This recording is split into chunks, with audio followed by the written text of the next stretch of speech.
Sant Pau és un hospital que sempre hi ha hagut una tendència a cuidar i a protegir, però tenir una visió més humanista de l'envelliment de la gent gran. És dels primers hospitals que va tenir unitats de geriatria i que hem anat creixent molt en aquests anys. Sant Pau, al ser un hospital terciari, el que estem fent és portar terciarisme, és a dir, tecnologia a la gent gran. Tenim gent de 80 o 90 anys que pot conduir, va en moto, viatja, planifica i fa vida àmplia i plena en tots els sentits, inclús el sexual.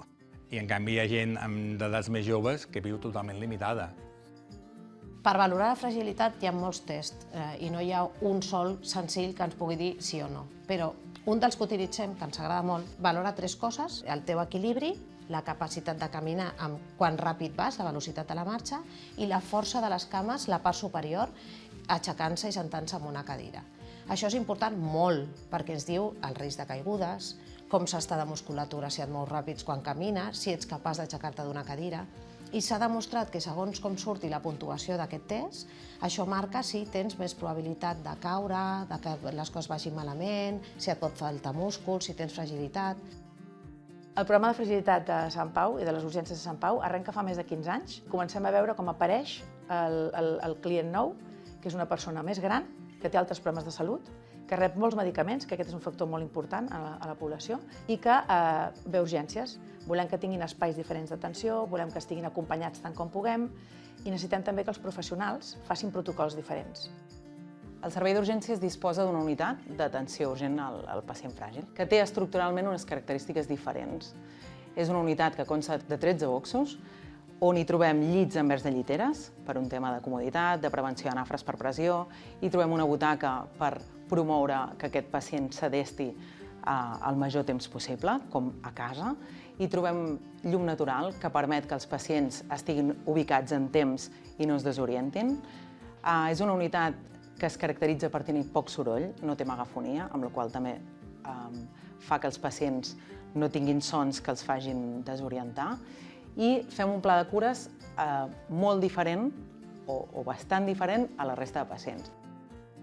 En el moment que el pacient ingressa a urgències, s'activa a treball social, llavors és acompanyar el pacient i família en tot el procés i ajudar en problemes de suport en el domicili, de situacions socials complexes, ajudar amb el que podem i planificar l'alta de l'hospital juntament amb tot l'equip assistencial, metges, infermeres, etc. També el que fem és, a part d'ajudar amb el que convingui o amb les cures o amb això, amb la resta d'equips, ens encarreguem de fer unes valoracions geriàtriques integrals i buscar-li el recurs més adient de cara a l'alta, que habitualment són els centres sociosanitaris. Les infermeres el que fem és valorar el pacient. A tots els nostres pacients fem una valoració geriàtrica integral, fem una foto de com estaven abans, fem una foto de com estan ara. El nostre objectiu és, quan surti de l'hospital, buscar un lloc adient per a que la foto primera torni a ser. Los pacientes llegan con fractura de fémur. En la unidad de ortogeriatría los tratamos, sobre todo esto prequirúrgicamente y postquirúrgicamente, para que vea todo bien la estancia hospitalaria. Y después, como la fractura de fémur en particular, pero en general toda la fractura por fragilidad, descubriendo también la fractura vertebral, tiene un impacto en la vida de los pacientes, sobre todo en el primer año después de la fractura, donde hay una alta tasa de refracturas, de reingresos. Hace falta hacer un seguimiento. Y sobre todo, y esto creo que es la particularidad de la FLS de Sant Pau, es una FLS territorial, en el sentido que esos pacientes al alta, como el 60% va a centros sociosanitarios, con los centros sociosanitarios hacemos el seguimiento conjunto. Entonces se ha visto que hacer un seguimiento, sobre todo durante el primer año, realmente reduce muchísimo la tasa de reingresos y de nuevas fracturas. La persona gran necessita identificar els seus problemes de salut. Això vol dir que els metges, les infermeres, els administratius, els farmacèutics, els treballadors socials, el salador ho han de fer diferent. I a més, hem d'estar amatents a aplicar els millors tractaments. I aquí és molt important equilibrar sempre el que el pacient necessita amb el que vol també i el que és útil per tot el seu estat de salut general.